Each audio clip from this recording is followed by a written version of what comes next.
Hi guys, I'm Mike. And I'm Stephen. And this is F1 Fanatics.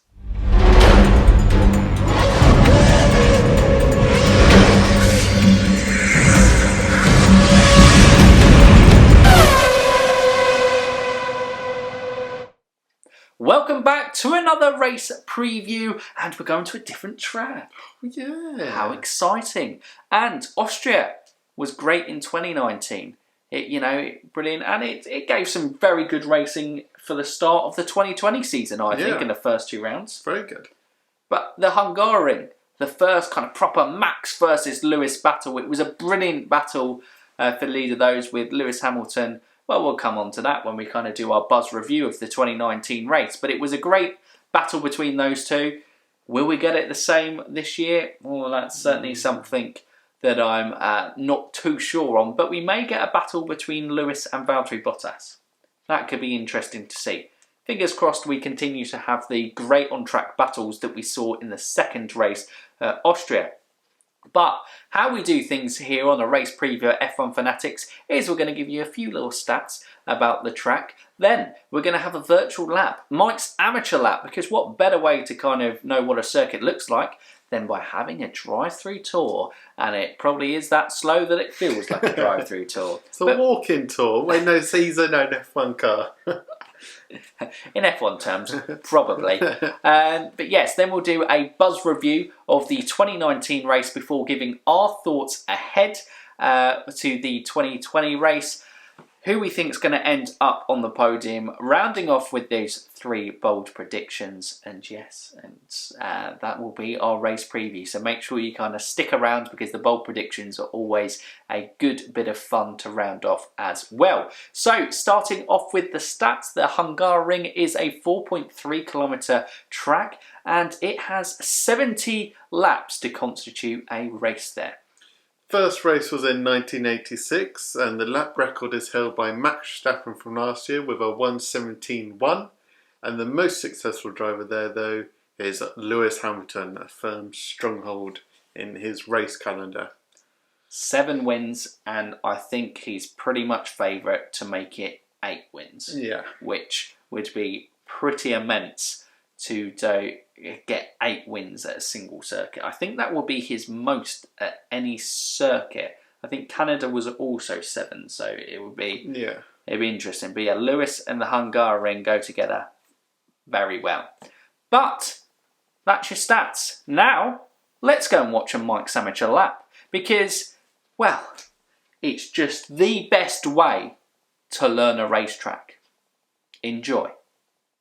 Hi guys, and welcome back to another Mike's Amateur Lap. We are at the Hungaroring this week, and I'm in the McLaren as they have started off the season very well. But here we are going into the start of the lap, so it's a long run into turn 1. Will we see any action at turn 1?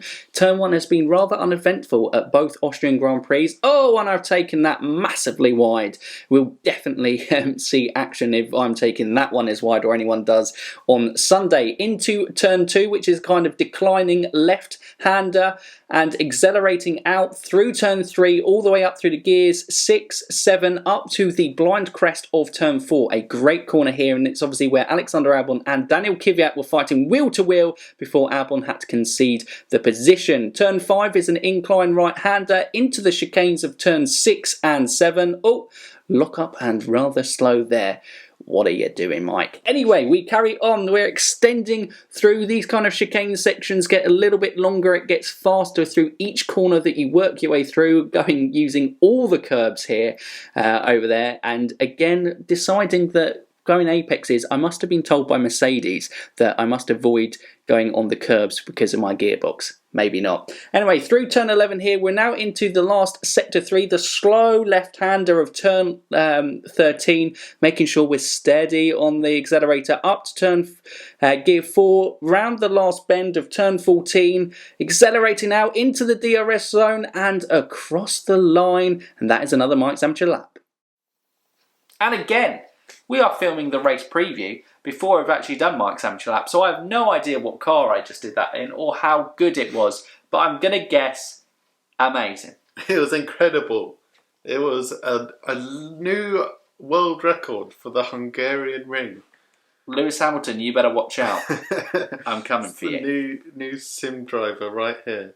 That's it. I'm an absolute legend on F1 2020. Potentially lies coming out of my mouth. But who knows? I hope you enjoyed it. But anyway, on to our buzz review, where we kind of give 5 points, rounding up, of last year's race. So coming in at number 5, Stephen, let's go. Valtteri Bottas. Not 1, but 2 lockups on the first 2 corners.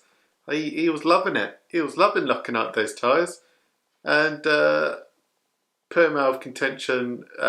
Fell back behind Lewis. Ferraris were like, yeah, I'll have a go. Leclerc comes across, bam. No more front wing for you, Valtteri Bottas. Bottas loses damage to the front wing.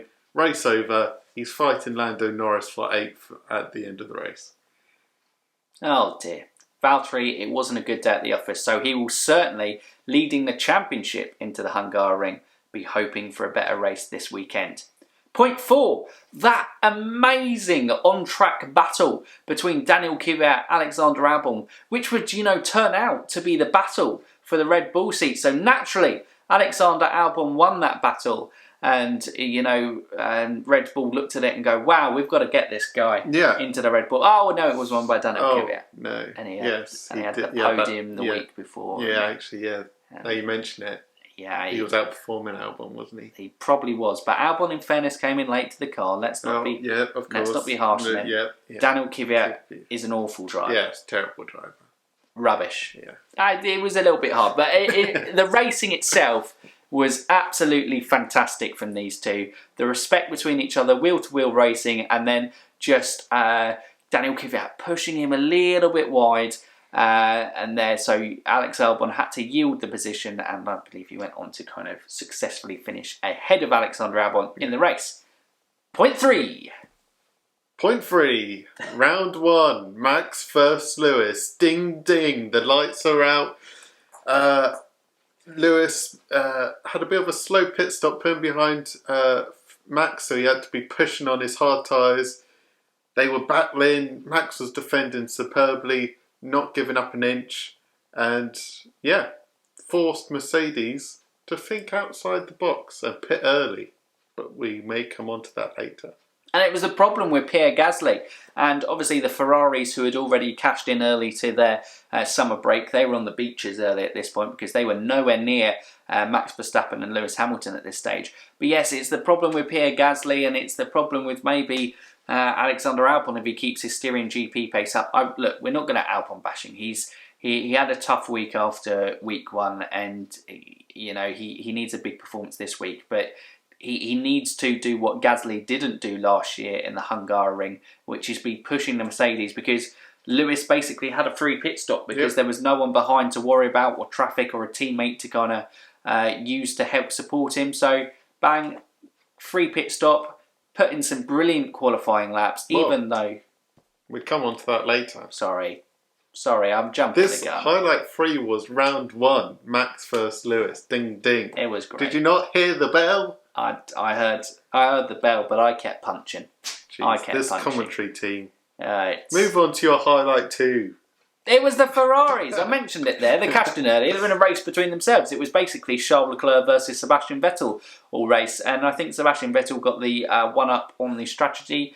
He was pitted again for a softer tyres, caught his teammate at the end, near the end of the race, overtook him, and went into the summer break ahead of Charles Leclerc. Yeah. Everything looks rosy in Ferrari land for Sebastian Vettel. Fast forward 12 months.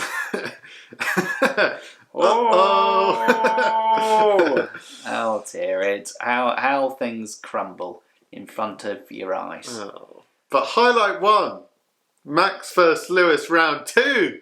Ding ding. Did Lewis Hamilton pit early and use an advantage to kind of get to... I'm struggling to remember. At the end of round 1, Lewis had pitted early. It was like, but the gap is massive. Surely Max can hold on. But Lewis, he was told it's hammer time, putting some fantastic qualifying laps. Caught Max with 3 laps to go, 4 laps to go. I think it was 3 laps to go. And it was an impressive overtake on the outside of turn one, but fairly no drama. Max's tyres had gone. I think did Max then pit after that and try to do a faster lap? I'm trying to think now. But doesn't matter. Lewis got Mercedes got their strategy call right. Lewis did what he does at Hungary and caught Max. Max with a win in Austria, second in Hungary. It was looking like win in Germany as well. Yeah, there could be a title shot for the second half of the season. But it didn't happen. It failed. It was a fantastic performance from Lewis Hamilton. I think not getting the victory kind of did that, and this was probably the race that kind of put that final nail in the coffin for Pierre Gasly. Like I was saying, in terms of he wasn't in the picture or the window competing, even though the Ferrari seemed off pace, and he was certainly off Max Verstappen's pace. It allowed Mercedes that free pit stop, and when Lewis is as good as Lewis Hamilton is, you wouldn't bet against him to chase down Max Verstappen, and he did. Yeah. But that was the 2019 race. We're now looking ahead to the 2020 race. So we've had a couple of races. We've got, we've seen kind of how the season might unfold, and I think early signs suggest, unless Red Bull can somehow, they are very good at developing through the season, but I think how it's happened with all the COVID and restrictions in place, I don't think you're going to see as much as a big jump as what Red Bull usually do through the season in terms of development. And I do think that Honda engine is just off pace for Mercedes. It can't compete on that level yet. It's going to be Lewis versus Valtteri, I think. Yep. If Valtteri doesn't lock up in the first two corners again, maybe he'll have a race. But yeah, early signs is this season is Lewis v Valtteri. Maybe Max will get in on the act at some point. But yes, Mercedes looking untouchable at the moment. And you're thinking Lewis with those 7 wins at Hungary, he loves the track. You fancy him for a race win. Next one coming in is, will Racing Point beat a Red Bull? Ooh, I thought you were just going to go war of the midfield, but we're just going Racing Point better than Albon. Well, I'm going on this that he started P17 and almost finished 4th. I'm expecting, if it's dry qualifying, that Racing Point will qualify in the top 10. And Sergio Perez, his qualifying's never been his strength. He's never been the best of qualifiers. He's one of those drivers that sets it up. He's P11. Yeah, race day is the day that Sergio Perez definitely cashes in on that. Is the Racing Point actually quicker than a Red Bull? Well, I suppose the first thing is, we still don't know at this point. We may do when this kind of review comes out, because we're filming this on the Tuesday ahead of its release on the Thursday. But with that kind of racing or protest against the Racing Point, if it's cleared, I think that's a very interesting fight. Not only do I think that they will beat McLarens in the race, I think potentially you may be looking at maybe even P4. If something goes wrong up top, maybe a podium. Yeah, I think they're just looking for that best the rest position, I think, this week. Yeah. Can they catch Albon again? Albon needs to up his game. Hopefully we'll see a bounce back. I was reading reports that it was a good bounce back performance from Albon in Styria, but I don't think it really was. To be so convincingly beat by your teammate.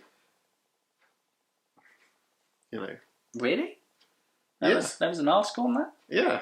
I think it was on F1. I think it was actually on the official F1 website.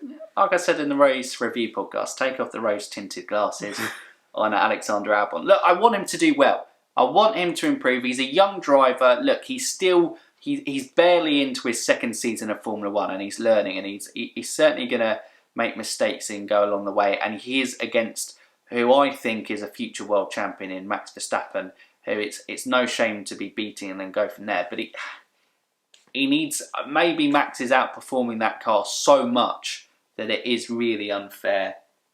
he might be getting the best out of where that Red Bull actually is. Maybe the Red Bull's a lot worse than we think it is.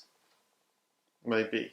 Maybe Max is just plastering over the cracks, and we're just hopeful with Max because we're like, can someone else win other than Mercedes? Can anyone? Maybe I'm being kind of harsh on Alexander Albon, and essentially he got what was expected of him. He wasn't expected to beat the Mercedes, and he wasn't expected to beat Max. So he's got that, and if he does that all season, then essentially he's done the job that he's paid for. Yeah, fair enough. But yes, it would be nice just to see him kick on and push. You want to see him really kind of drive that car forwards, but maybe we were discussing a little bit before that's the switch with the Renault and the Honda engines. Obviously the Renault had the reliability issues, but it's for me a better engine than the Honda engine still, and Honda is still kind of learning, developing. It hasn't had the smoothest of runs in the turbo hybrid era, that's for sure. So it still may be a season of learning. Maybe next year we will see some improvements and a competitive Honda engine at the top of the... Maybe. Yeah, but yeah, I think the midfield between McLaren, like we said, Racing Point, McLaren and Renault, I think are going to be interesting. Works team versus customer team. Yep. So far, McLaren have got the upper hand with Lando Norris's stunning last lap performances. But yes, it'll be nice to see two Renaults finish, actually. Because that's what McLaren's been doing. Two cars finishing. Renault have had cooling issues in both races. But yeah, hopefully we can see all four drivers battling each other. Maybe even putting pressure on those racing points. I saw an article actually that I think Renault said that they believe that they solved the cooling issue that happened to Ricciardo in the first race, and the exact same issue happened to Esteban Ocon. They only solved on one car. Went, the other car's fine, that won't happen. Leave it, don't touch it. Oh God. But yeah, Ocon's still getting the rust off, but it'd be interesting. I'd love to see a kind of a Renault versus McLaren fight within this race. And I think Alfa Williams and Alfa Tauri, they're just all in their own little... I don't think we'll necessarily see anything too much from them. The only two interesting ones, I think, for me to come are Haas and Ferrari. Haas because first race, brake failures. Second race, both finished P12 and P13. Grosjean doesn't look comfortable in that car, but Kevin Magnussen does. Had floor damage. Could they potentially be improving and getting into the points? I don't know. We don't know where they're realistically going to be. And also Ferrari, we don't know where they are. So this might be a good race to see. Obviously they were terrible there last year, but it'd be interesting to see where Ferrari are this year. And the upgrades, the rest of the upgrades will come to the car this weekend. Will it push them back into being competitive and at least fighting convincingly with the Renaults, McLarens and Racing Points? And I can't see it making a jump up to the Max Verstappen Red Bull, but not yet at least. But yeah, just try to get past turn 3, I think, is their objective. Well, it would be improvement do on the previous about 4 week. corners, and I feel that's a big improvement. But with Ferrari as being the entertaining way that they always are, God knows we could have like a crazy kind of race again, like we had in race 1, and somehow one of the two end up on the podium. Sebastian Vettel wins Hungary. You've heard it here first. Oh, it's bold predictions later, sorry.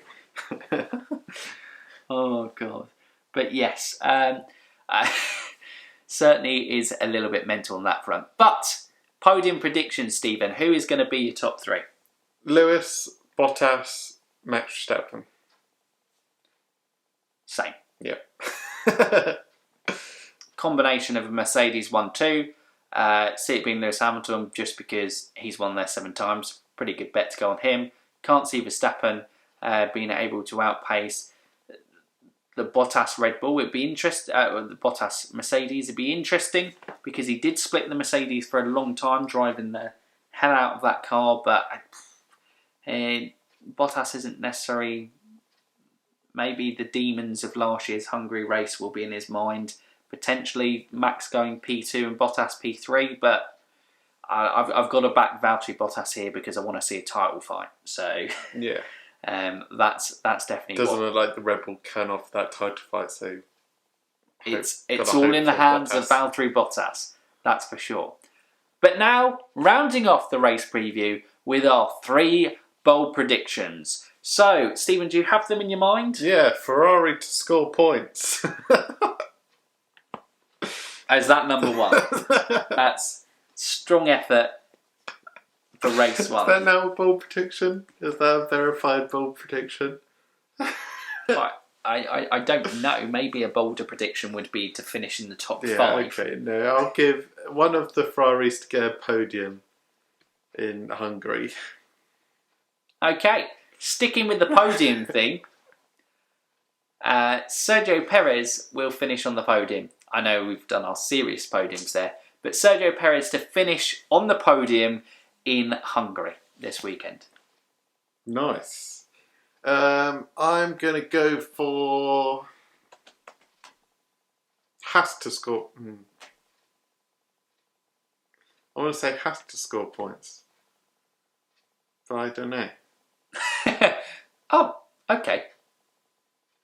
No, we're not going to go that. That's not bold enough. Come on, Haas. Get points by yourself. So you don't need a bold prediction. I'm going to go for... As always... Crash into turn 1. We haven't seen any crashes into turn 1. There's going to be a crash into turn 1. Max Stein, he's going to be P2, qualified P2, take out Lewis Hamilton on pole. Bottas locks up and flies into them as well. And Albon, after all the Stroll wins the race. Lance Stroll? Wait, that's kind of 2 bold predictions in one, but that's one. First corner incident. And it's going to take out both Mercedes and Max Verstappen, leaving the race open to everyone. It's going to be exciting. It's not going to be a Mercedes 1-2. Okay, brilliant on that front. Sticking with our George Russell ones, but George Russell made it into Q2, so it is now no longer a bold prediction to predict that he can get into Q2 there. So we now have to step it up a gear. George Russell to get a point. Oh, yes. 1 Get point. in the points. Okay, in the points. In the points. You're not limiting him to 10? He may get 9th. He may get 9th. But we're going for George Russell is going to get points this weekend. Come on, GR, backing you. Get in there. Get in there, George. See, it kind of works for Bono if he wants to stay on. And my final bold prediction, I'm not sure. I feel like I said Lance Stroll to win the race. But no. And my final bold prediction is we saw Albon versus KVYAT last year. Well, this year it's going to be Albon versus Pierre Gasly. And Gasly's going to win. Okay. And it's going to be like... It's still going to be Toro Rosso. Red Bull seat. It's going to be the battle for the Red Bull seat again. Round 2. Hungary 2020. Dun dun dun. Albon first Gasly. Can we get a poster? And then Gasly's going to win. Yeah, exactly. I feel really sorry for Alex. I feel like we've been beating him up quite a lot. Look. Prove us wrong. Yeah, we'll stop it. It's not one race. I mean, I explained my thoughts on it on the race review podcast in terms of, look, we just want to see a little bit more from Alex Albon, but he's doing all right. He's doing all right, and I do hope that he has a good race and he does bounce back this weekend, because you like to see all drivers doing well, and you don't like to see someone doing badly because of poor performance. You like to see them, just they weren't as good as the other person on the day. Final prediction. Final bold prediction. You haven't done it, so I'm going to throw in the weather. There's rumours, little weather forecast. There might be a little bit of rain. A little rain involved. So we're going to have rain around about midway through the race. Oh, so not at the start. No. Oh. So we're going to have dries, then midway through the race. But it's going to be an interesting amount of wet. So it pours down. Well, not pours down, but it's wet. Can I have some millimetre measurements here? No. It's going to be wet, but there's going to be a decision. Do we go on to intermediates? Ooh. Do we stay on slicks? How long will the rain go? Will the rain last long enough for the pit stops to work on that window? Do you gamble staying out on the slicks that you might slide off? Or do you go on the inters, sacrifice the position there, but then you're probably going to have 2 pit stops, but you'll have fresher tyres? Ooh. I don't know. I want a little bit of, will they, won't they? Drama of going on. Some pit stop drama, Bit like weather related. last year. Yes. Yeah. Bit like that. Right. That's it from us. Race preview for the Hungary. Done. Ticked off. It's finished. Gasly versus Albon for the Red Bull seat. That. We hope you've enjoyed. If you're a fan of Alexander Albon, we're sorry. This is in the bold predictions. I'm not backing it. I'm just, Yeah. We've said what we said. I'll rip into someone else next week. Hooray! Rip into someone else next week. We'll see. Maybe Esteban Ocon. No, it might be the French. Oh, jeez. Already calling shots. Bang! Yeah, here we go. Let's beat another driver down. You're rubbish. Get George Russell versus Esteban Ocon. Ocon slower than Williams. Right, on that crazy note, comment down below with your bold predictions, your thoughts ahead of this week's Hungary race. Can you realistically see anyone winning this race other than Lewis Hamilton? No, but maybe you can. If you can make a good case, then it'll be good. But if you're new around here, you like what you do, you've enjoyed, you've been entertained, you like watching our videos, but you haven't done so already, or you're just staring at it going, should I? Shouldn't I? You can like, you can subscribe, and you can ding that bell. Ding that bell. Do it. Do it now. Move right now. Just go and click that button. Thank you. But that's it. I've kind of forced you into a corner there. Do it. Do it. Yeah. I was just getting Palpatine moments there. Okay. No. Do it. No. But yes. Anyway, that's it from us. So for now, UF1 fans, keep racing.